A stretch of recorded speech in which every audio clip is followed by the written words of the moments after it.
আসসালামু আলাইকুম, সবাই কেমন আছেন? আশা করি সবাই ভালো আছেন। আবার একটা নতুন দিনের আল্লাহর অশেষ রহমতে শুরু করলাম। সবাইকে জানাই শুভ সকাল। কালকেরা রাত্রেবেলা কালকে হাটের দিন ছিল। কালকে আমি বলছিলাম যে বতুয়া শাক পাইলে আইনে তো, তারপরে বতুয়া শাক নিয়ে আসছে। ভাবতাছি অনেক দিন পরে আমি বতুয়া শাক খাবো। তেমন একটা খাওয়া এখানে এসে খাওয়া হয় নাই, ঢাকাতে খাইছিলাম।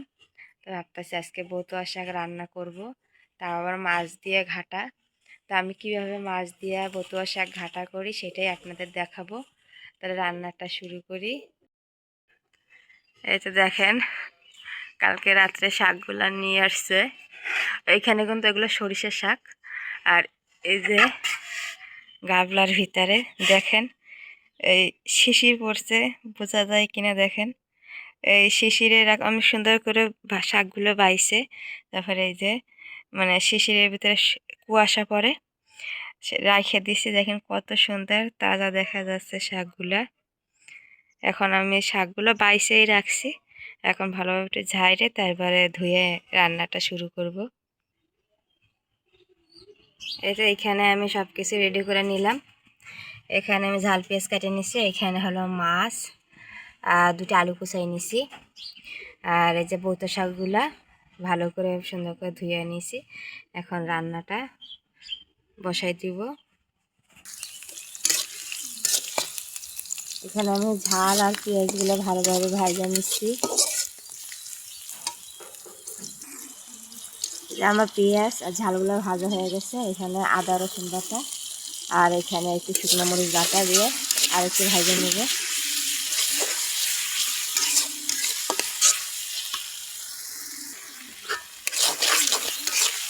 এখানে হলুদ লবণ দিয়ে দিচ্ছি। আর এখন দিয়ে দেব এই যে মাছগুলো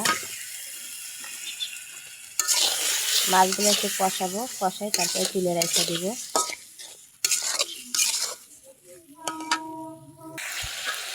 আমি মাছগুলো সুন্দরভাবে কষাই রেখে দেখেন।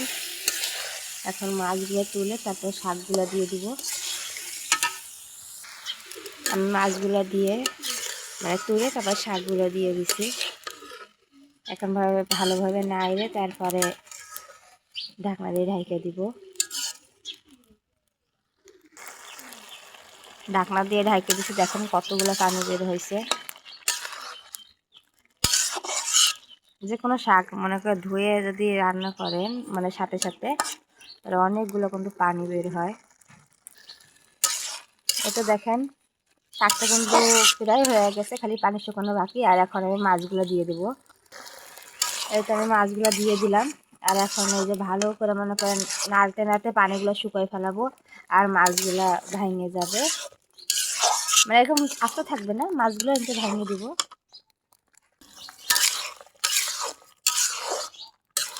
এই শাকটা কিন্তু খাইতে কিন্তু খুবই ভালো লাগে। আর এই শাকটা কিন্তু অনেক স্বাদ, খুবই ভালো লাগে খাইতে শাকটা। এই তো রান্না হয়ে গেল আমার বতুয়া শাক মাছ দিয়ে ঘাটি। আর খুবই কিন্তু ভালো হয়েছে সকালবেলার রান্না। ভাবলাম অনেক দিন মনে করেন যে প্রায় 5-6 বছর হয়েছে আমি এই বতুয়া শাক খাই নেই। কালকে আনতে বললাম, তা আনলো। তো আমি ভাবলাম মাছ দিয়ে ঘাটা করি। তো মাছ দিয়ে ঘাটা করলাম, খুবই ভালো লাগবে খাইতে। আর হলো যে এই শাক কিন্তু তুলতেও পাওয়া যায়। তো এখানে আমাদের এখানে তেমন একটা নাই।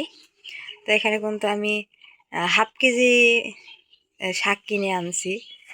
তাও মনে করে 40 টাকা 60 টাকা করে কেজি। এইটা আমার আজকে সকালের রান্না হয়ে গেল। এই যে আমার মেয়ে স্কুলে যাবে, সেই জন্য ওর জন্য ভাত বাইরে নিলাম। আর ভাতটা খেয়ে তারপর চলে যাবে। ওর জন্যই তো এখন মনে করেন তাড়াতাড়ি